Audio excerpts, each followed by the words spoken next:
నమస్తే. నేను మధు. జగన్మోహన్ రెడ్డి ఇప్పుడు ఏం చేయాలో తెలియక అమరావతి విషయంలో మావిగన్ అనే ఒక పేరునైతే బయటకు తీసుకొస్తున్నారు. అమరావతికి ఖచ్చితంగా ఈ పేరు పెట్టి తీరాలి అంటున్నారు. ఇదే విషయమై జగన్ ని చూసి ప్రజలు కూడా నవ్వడం మొదలు పెట్టారు.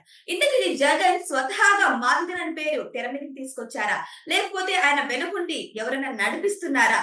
మరి ఈ రోజు మనం తెలుసుకుందాం. ప్రస్తుతం మనతో పాటు ఉన్నారు సీనియర్ జర్నలిస్ట్ ఉప్పాల లక్ష్మణ్ గారు. వారిని అడిగి మరిన్ని విషయాలను తెలుసుకుందాం.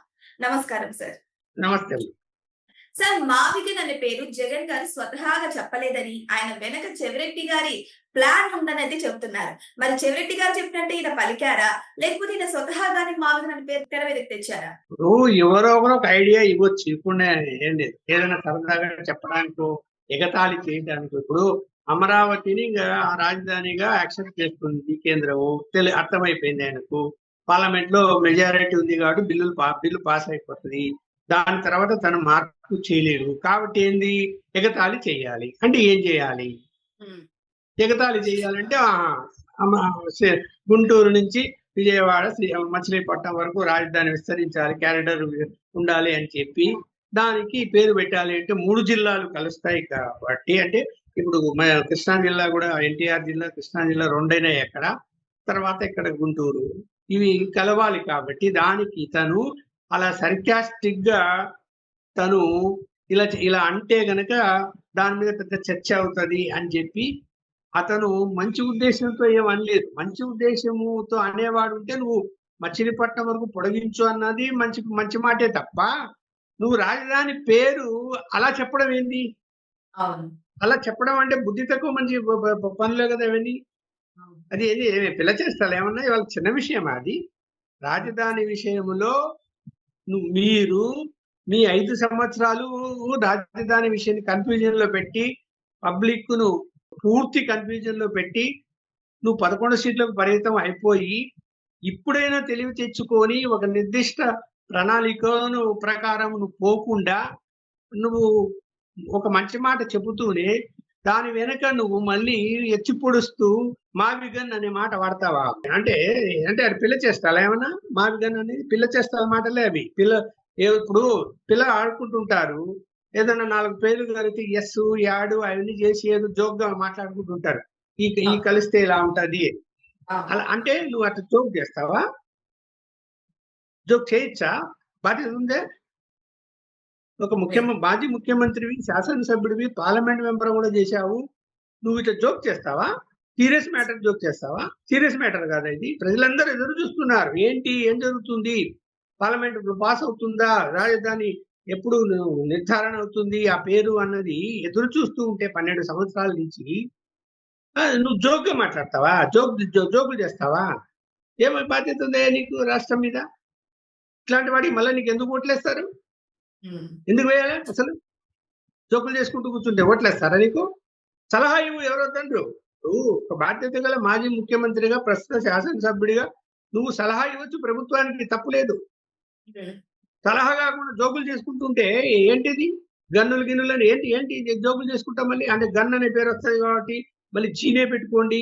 ఏంటిది? ఎట్లా పెట్టుకుంటారండి ఎవరు? నువ్వు చెప్తానే పెట్టేస్తారా ఇక్కడ? సార్, గతంలో చూసుకుంటే ఆయనకి సజ్జల గారు చాలా క్లోజ్. ఆయన చెప్పినట్టే ఇలా మాట్లాడేవారు, స్క్రిప్ట్లు కూడా చదివేవారు. సో ఈ విధంగా చూసుకుంటే ఇప్పుడు సజ్జల్ని దూరం పెట్టేసేసి చెవిరెడ్డి మాటలు వింటున్నారని కొన్ని వ్యాఖ్యలైతే వస్తున్నాయి. సో ఆల్రెడీ సజ్జల మాటలు విన్నా హేళన అయ్యారు ప్రజల్లో. ఇప్పుడు చెవిరెడ్డి గారు మాటలు వింటున్నా హేళన అవుతున్నారు. మరి ఆయన స్వతహాగా మాట్లాడలేకపోతున్నారు, ఎందుకని సార్? అంటే తను ఒక రాజకీయవేత్తగా తను ఆలోచించి ఏది చెప్తే బాగుంటది అనేటువంటిది అతను ఆలోచించుకోవాల్సింది పోయి, ఈ జోకర్లను, వీళ్ళు కూడా జోకర్లే, పెద్ద సీరియస్ నాయకులు వీళ్ళంతా. మీరు చెప్పిన పేర్లు ఇద్దరు కూడా, వాళ్ళు కూడా అలాంటి వాళ్ళే. వాళ్ళ మాటలు ఈని ఏదో ఇంగ్లీష్ పదాలు కలుస్తున్నాయి అని చెప్పి దాన్ని పెట్టేసి గిన్నులు అనే మాట వాడుకుంటూ జోక్ చేసుకుంటూ నువ్వు వెళ్తే సీరియస్ పాలిటిషియన్ కాదు నువ్వు. జోకర్ పాలిటిషియన్ అన్నారు మిమ్మల్ని. ఎందుకు జోకర్ గా వ్యవహరిస్తారు మీరు? Take it serious.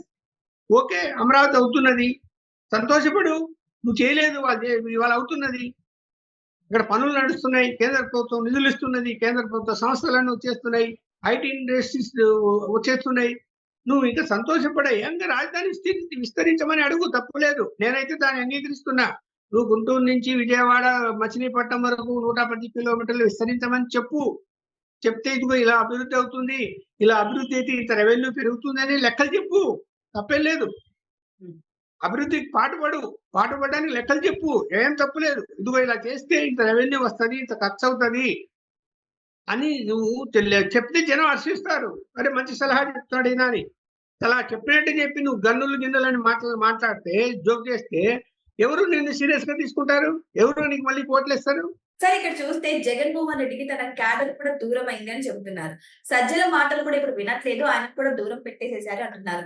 ఇప్పుడు చెవిరెడ్డి భాస్కర్ రెడ్డి ఏమో దగ్గర చేరి ఇప్పుడు మావిగన్ అనే పేరు ఒకటి తెర మీదకి తెస్తే, దానికి ముందు ఏమంటున్నారు, మనం జైలుకి వెళ్తేనే మన పేరు ప్రజల్లోకి వెళ్తుంది, ప్రజలు మనల్ని రెస్పెక్ట్ చేస్తారు, జైలుకి వెళ్తున్న కొద్దీ మనకి ప్రజల మద్దతు పెరుగుతుంది అన్నట్టు సలహాలు ఇస్తున్నారు. మరి ఈ సలహా ఎంత మేరకు కరెక్ట్ అంటారు? తప్పమ్మా అది. ఇప్పుడు జైలుకు వెళ్తే మద్దతు పెరుగుతుంది అనేది ఏంటి?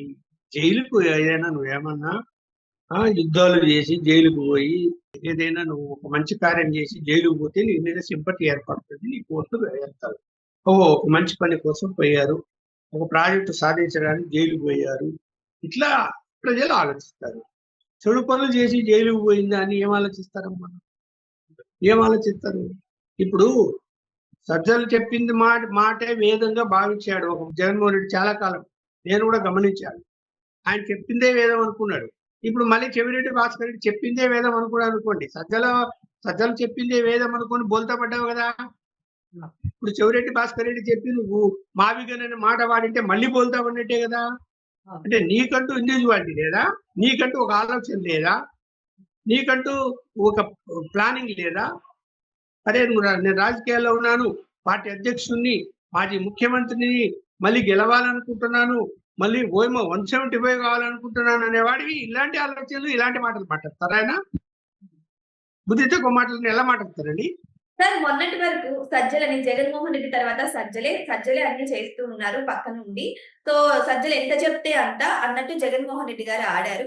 ఇప్పుడు సజ్జలని సైడ్ చేసేసి అదే ప్లేస్ చెవిరెడ్డికి ఇచ్చారు అనే కొన్ని వార్తలు అయితే వస్తున్నాయి.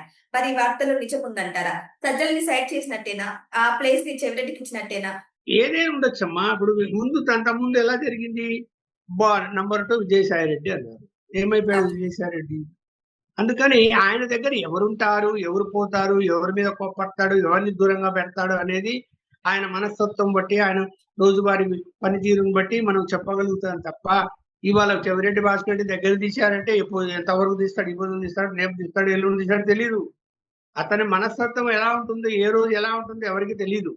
ఒక రోజు ఈయన పిలుస్తాడు, ఒక రాణి పిలుస్తాడు, ఒక రోజు పెద్ద నాయకుడు వచ్చినా కూడా అపాయింట్మెంట్ ఇవ్వకుండా ఎన్నికి పంపిస్తాడు. సీనియారిటీని కూడా లెక్క పెట్టాడు, ఎన్నికి పంపించాడు, అపాయింట్మెంట్ కూడా ఇవ్వకుండా. ఇప్పుడు మామూలుగా మనము షార్ట్ టెంపర్ అంటారు కదా, అట్లాంటిది.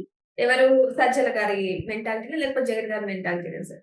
జగన్ గారి గురించి నేనేది ఓకే. సో అదేలేండి సార్. సో ఇప్పుడైతే ఎవరైనా రాజకీయ నాయకులు సలహాదారులను పెట్టుకోవచ్చు, తప్పులేదు. ఎవరు పెట్టుకోవాలి? ఈయన ఈ సబ్జెక్ట్ లో నిష్ణాతుడు, ఈయన మాట విందాము. ఇంకొక ఆయన పలానా సబ్జెక్ట్ లో నిష్ణాతుడు, ఆయన మాట విందాము అని వాళ్ళని సలహాదారులను కూర్చోబెట్టుకొని తను చేయబోయేటువంటి ప్లానింగ్ ను వాళ్ళకు చెప్పి, అందులో ఏమైనా లోపాలు ఉంటే సరిదిద్దుకొని తాను మళ్ళీ ముందుకు వెళ్తాడు. ఇదేం సలహా అండి? మావిగన్లని పేర్లు పెట్టి పిలిచేదాన్ని అదేం సలహాదారుడు? ఆయన ఎవరిని ఆయన చెప్పింటే, ఇప్పుడు రాజశేఖర్ గారు ఉన్నారు, తాను పాదయాత్ర చేసే ముందు స్వయంగా నాకు ఫోన్ చేసి మా ఇంటికి అర్జెంట్ నీతో మాట్లాడాలన్నా, వెళ్ళాను హైదరాబాద్. ఇద్దరము తో పాటు మళ్ళీ ఆయన కూడా వచ్చాడు, కేవీపీ కూడా. ముగ్గురం కూర్చొని పరిణామాలు ఎలా ఉంటాయి, ప్రజలు ఏమనుకుంటారు, ఏ సబ్జెక్టు మాట్లాడితే బాగుంటుంది అని 1 గంట సేపు చర్చించాడు. దానికి నేను చెప్పే సలహా నేను చెప్పాను, ఆయన చెప్పారు. ఎవరు? కేవీపీ. ఓవరాల్ గా తను కొన్ని పాయింట్ రాసుకున్నాడు నేను చెప్పిన వాటికి. తను అక్కడ పదయాత్రలో ఆ పదాలు వాడాడు. ఇది రాజకీయ నాయకుల లక్షణం అంటే. నన్ను పిలవని నేను అంటలేదు, గొప్పగా చెప్పుకోవడం లేదు నా గురించి. నేను నీకు ఎవరు నచ్చుతారో వాళ్ళే పిలుచుకో. చూడయ్య, ఆయన ప్రజల్లో ఉండడమ్మా, ఆయన ప్రజల మనిషి కాదు. డ్రామాలు ఆడతాడు ప్రజల మనిషి అని.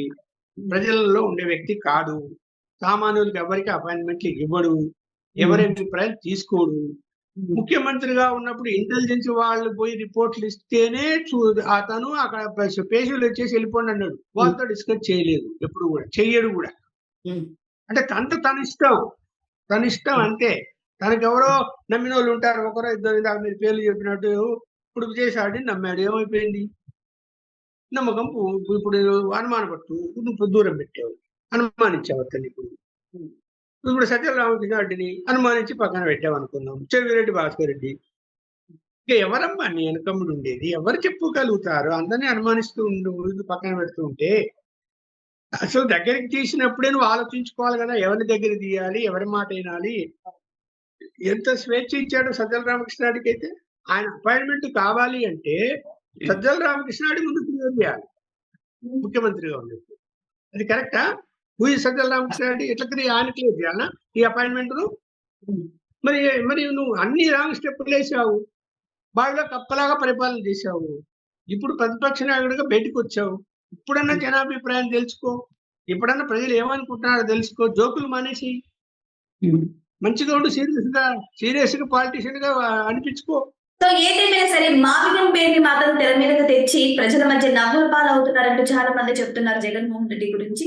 మరి ఇప్పటికైనా సరే ఆయన పేరుకొని ఎవరు మంచి చెబుతున్నారు, ఎవరు చెడు చెబుతున్నారు, నేను ఏం మాట్లాడాలి ప్రజల మధ్య అన్న అవగాహనతో ముందుకు వెళ్తారా, లేకపోతే ఇదే పంథాతో ముందుకు వెళ్తారా? వెయిట్ చేసి చూద్దాం ఏం జరగబోతుంది. Thank you sir. ఓకే.